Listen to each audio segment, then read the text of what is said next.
São Paulo que também recentemente perdeu o título, né, de equipe com maior pontuação em pontos corridos. Título brasileiro já não é mais a equipe que tem mais, já chegou a chegar próximo ou ser uma equipe de título brasileiro.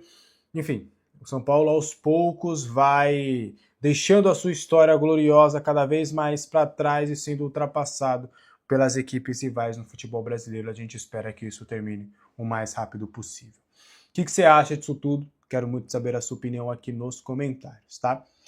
E a situação do Oscar? Bora trazer mais bastidores, vou surfar um pouquinho na informação do meu amigo Valentim Furlan, que ele trouxe, né, que internamente o São Paulo avalia que realmente o ano do Oscar foi ruim, né, e a reavaliação do perfil de contratações com maior foco em jovens em 2026 passa diretamente para você prevenir o elenco de contusões e também você dar esse respaldo para a rotatividade do elenco para jogadores como o Oscar.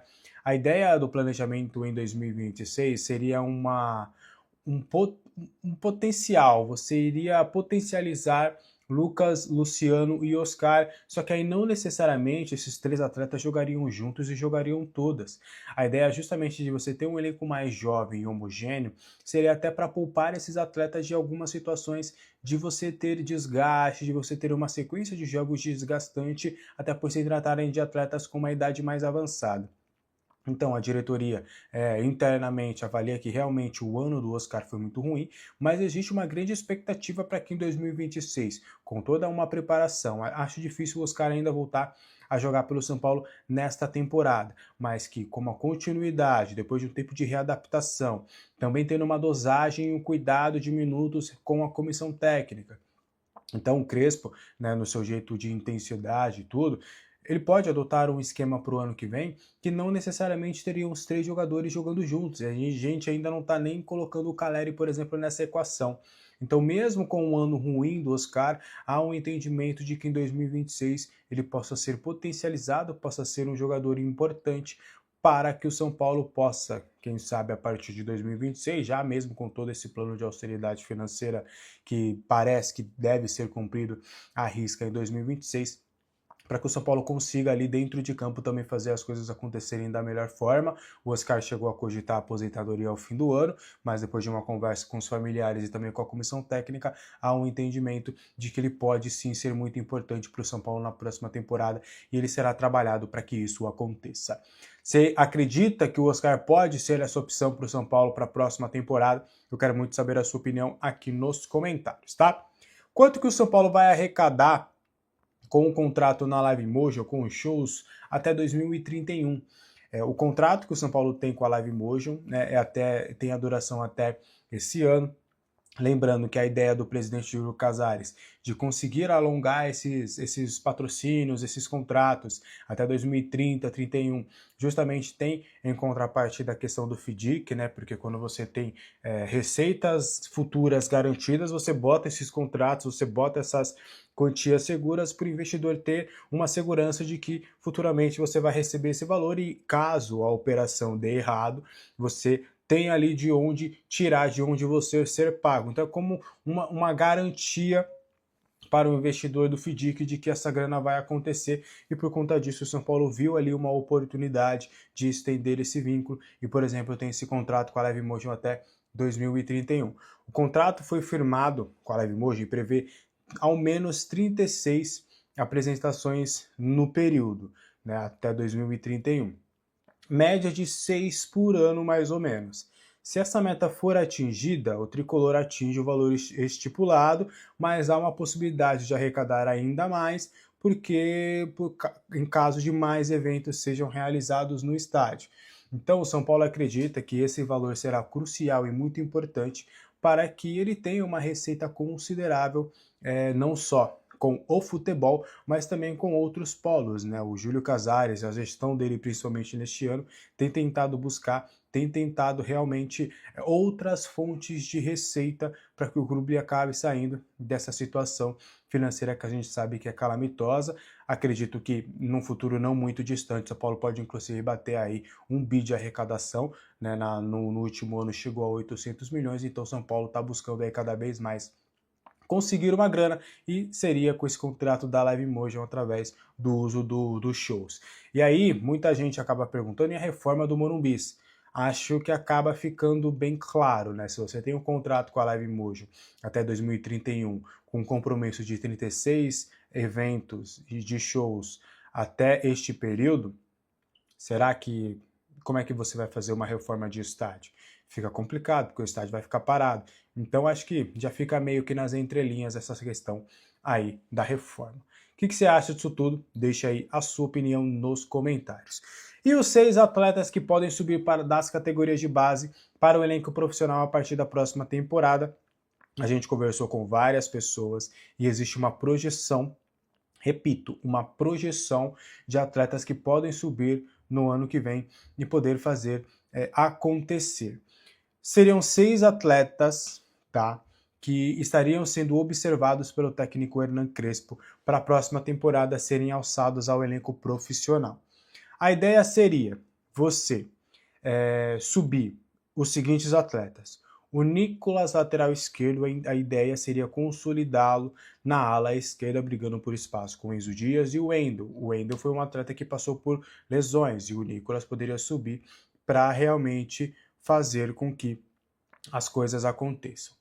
O Igão é o zagueiro da base, também deve subir para complementar, para ajustar esse sistema defensivo, que pode acabar perdendo, por exemplo, nomes como o Ferrarese, que frequentemente recebe sondagens do futebol europeu. O outro atleta seria o Matheus Ferreira. O São Paulo renovou o contrato com ele por mais tempo, até janeiro de 2028, já aspirando também a possibilidade dele ser alçado aos profissionais na próxima temporada. O Matheus Ferreira, ele é primeiro volante. 2 atacantes, o Gustavo Santana e o Paulinho, também seriam jogadores que o Crespo avalia como boas opções, até por serem jogadores que possam jogar como uma dupla de ataque, que é como o Crespo gosta de jogar. E por fim, o Pedro Ferreira, que é um camisa 10, que é um meio articulador, que o Crespo também já chegou a levar para algumas partidas. Então esses seriam os 6 nomes iniciais que o São Paulo tem. Pausa de 5 segundos para pedir a sua ajuda ao nosso canal com o seu like e se inscrever se ainda não for um inscrito. Um elenco legal. E aí o São Paulo teve agora o TT da equipe de base com a sua renovação contratual. E isso é muito bom. O São Paulo coloca uma multa rescisória de 60... Olha no meu olho, né? Só que é muito importante você olhar no meu olho imediatamente. O São Paulo renovou o contrato do ponta TT. Ele é ponta também. O TT, ele vai até agora setembro de 29, o contrato. Nós estamos entrando em 2026, então ele tem 3 anos, setembro e mais mais 2 meses para acabar o ano, tem quase 3 anos aí de contrato. Quase 4, perdão. Pouco menos de 4. Mas o São Paulo chegou e detonou e renovou mesmo. E aí o TT, o São Paulo coloca a multa para ele de 60 milhões de euros. O São Paulo já fala para quem faz as coberturas das notícias que é para se resguardar. O que é isso aí? Não é que tem que pagar 60 milhões de euros. É que se alguém vier com 4 milhões de euros, não, 4 leva. Se vier com 1 milhão de euros, o São Paulo pode falar, imagina, não vai desvalorizar aqui não. Com 1 milhão você não vai levar. Tá bom, então eu pago 4. Aí o cara fala, tá, 4... 4 vendo. Não parece que é assim? Quando a conversa é time, vai, o Ajax, aquele outro lá, o CSKA, não parece que é assim? Vou pagar 1 milhão de euros. Não, 1 milhão você não vai levar. 1 milhão não leva. Então tá bom, eu pago 4 milhões. Não, 4 você pode levar. 4 leva, 4 você pode levar embora. Então o São Paulo coloca a multa ali de 60 milhões. Tomara que não venda por 4. O TT é bom jogador, viu? Tanto o TT quanto o Gustavo Miranda. E o outro é o Hugo, mas aqui já é volante. O Hugo, com o técnico antigo lá, o Primor, né?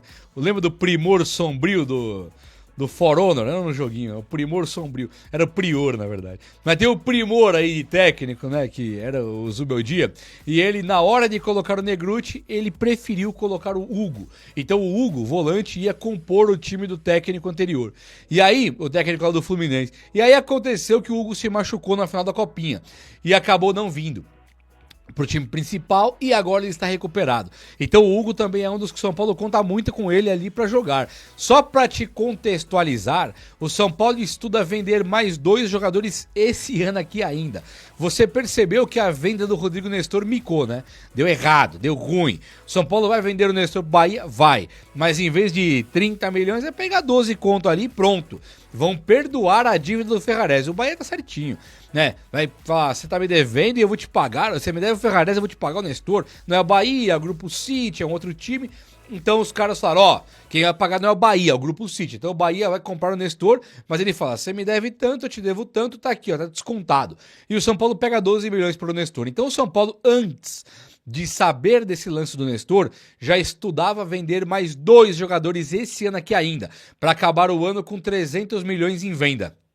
E agora, com o Nestor não rendendo mais os 30, rendendo 12 e pouquinho, talvez o São Paulo opte por vender mais uns 3 caras. E os nomes principais para vender são Pablo Maia e também Boadilha, né? O Marcos Antônio seria também, mas o São Paulo nem comprou esse aí ainda. Então o São Paulo vai comprar o Marcos Antônio no que vem e no meio do ano já deve vender, né? Conhecendo a diretoria do São Paulo. E também a bola que o Marcos Antônio joga é um cara para vender. Agora, o Pablo Maia e o Boadilha estão bem com o Crespo. Então o São Paulo pode tentar pegar esse ganchinho, vender esses 2 caras, e aí a importância de Negruti, Hugo, Luiz Gustavo, ela ganha um peso 2, né? Ela passa a ser uma importância muito maior se você pegar uma dupla titular, eu vou chamar. Pablo Maia e Bobadilha são titulares. O Marcos Antônio tem jogado de meia praticamente. Então você tira 2 titulares e vende. Aí você vai repor com quem? O São Paulo não quer contratar e não vai. E não deve. Desculpa. Quem o São Paulo vai contratar são esses caras aí de moleque jovem que ainda não tem histórico de lesão. Deixa eu te contar essa história, que essa história é muito boa, tá? É muito boa mesmo. E eu acho que é um divisor de águas, até aparece nomes aí pra falar. Vem comigo, chega aí. Deixa eu tomar um gole d'água pra molhar as palavras aqui, que nós já vamos explicar. E eu tenho coisa boa pra falar aqui ainda hoje. Chega aí.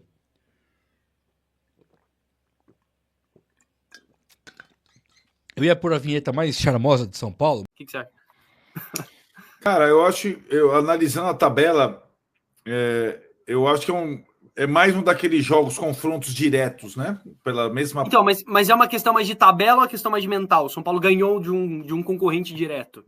Cara, para mim o mental tá muito relacionado... De um time em ascensão, né? Lógico, o Vasco talvez seja o melhor time do segundo turno, né? Isso, exatamente, né? Eu acho que esse é um grande desafio, né? O Vasco vem muito bem no segundo turno com o Diniz, além de estar classificado para a semifinal da Libertadores. O São Paulo está sem seu melhor jogador, o Luciano.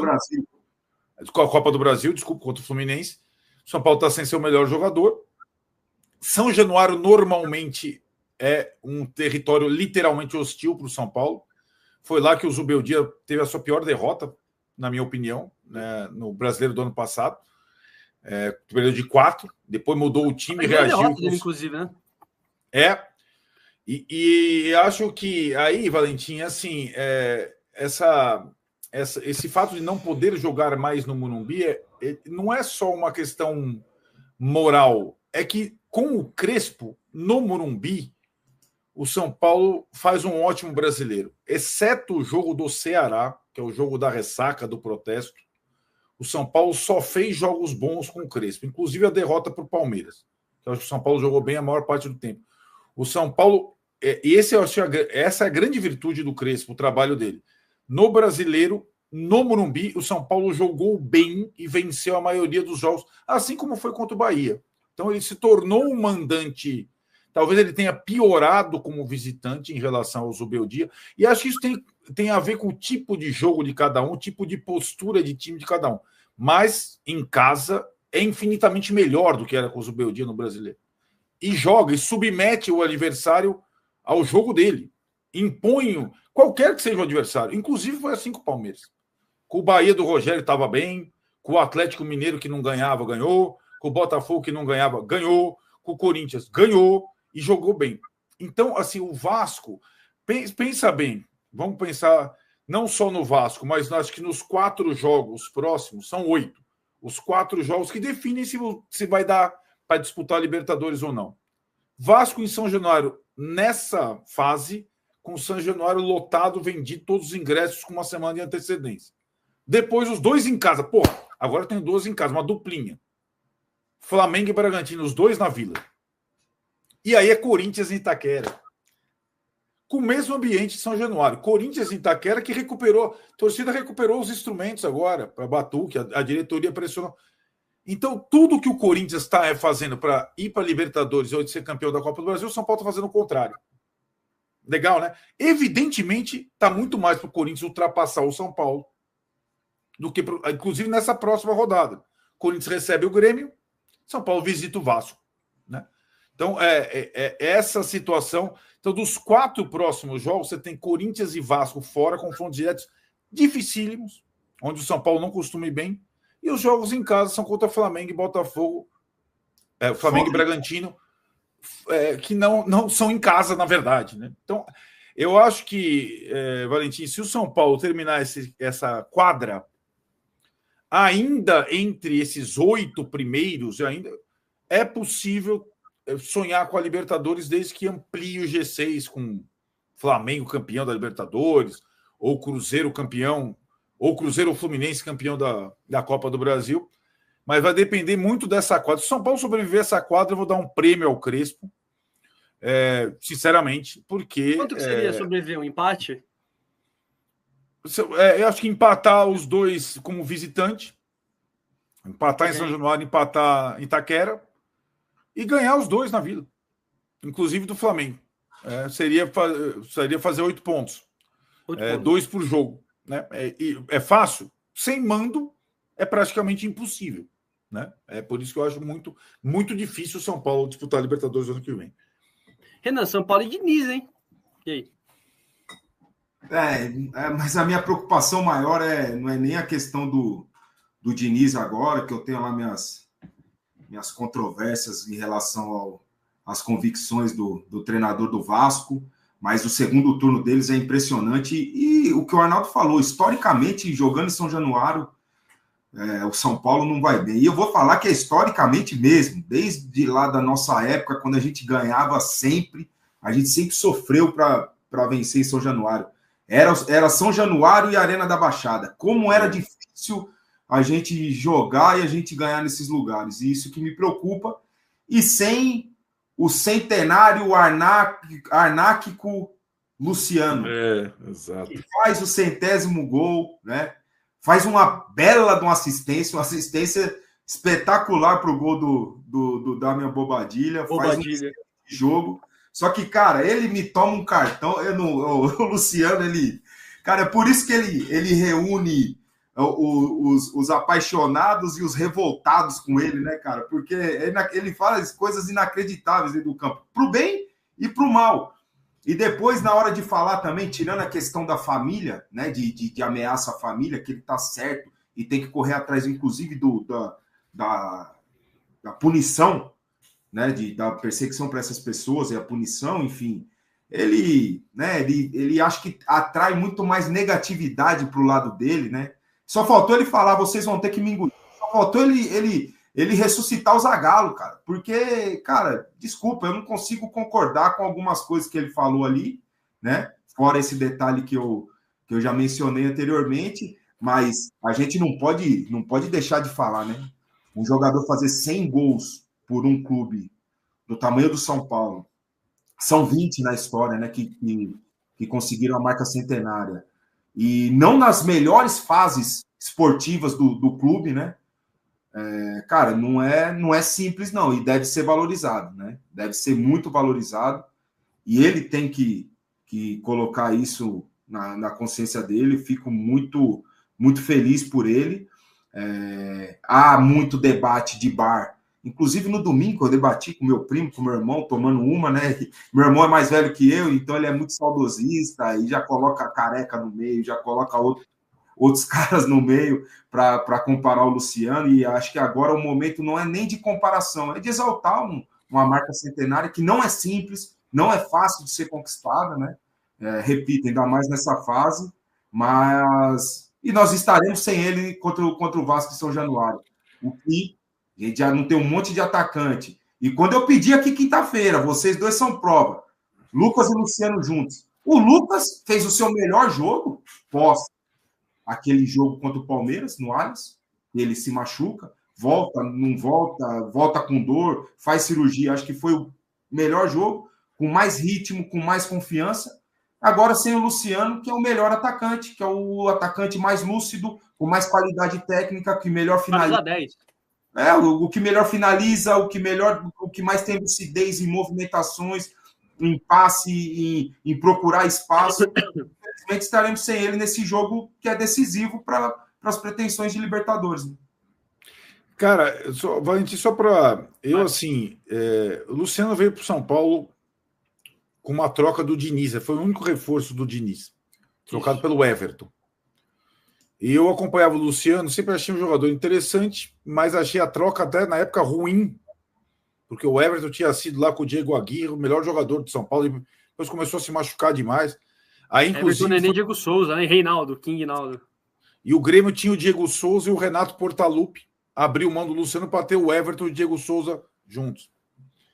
Desde lá, e ele foi bem com o Diniz, né? No início encaixou. A cada ano, a cada partida que eu vejo no estádio, o nível do Luciano sobe. Ele é um jogador hoje muito melhor do que ele foi. Sim. Em tomada de decisão, em gols por ano, em presença, não por cartão. Ele não se machuca. Ele fica mais velho e não se machuca. Ele aprendeu a cuidar do corpo e não se esconde do jogo. E acho que, Renan, a grande armadilha que o São Paulino tem hoje é pensar que ele vive no tempo do Careca, do Miller, do Palhinha ou do Raí. Exatamente isso que eu falei com o meu irmão. Exato. Você falou com o seu irmão. O São Paulo é um time fraco. E o melhor jogador do time há muito tempo é o Luciano. Não é que é... E pode vir o Lucas, pode vir o Oscar, pode vir o Rames, pode vir o Caleri. Não tem comparação, gente. Ele é o único desses todos que a cada ano aumenta a média dele de minutos jogados, de gols feitos, de assistências, de participação. Sobre os cartões, eu acho que cabe uma discussão e sobre as poucas conquistas. Nisso ele se parece muito o Luiz Fabiano. Né? Muito. Que pouco conquistou de título. No título que ele conquistou, ele estava suspenso e foi o William José o titular.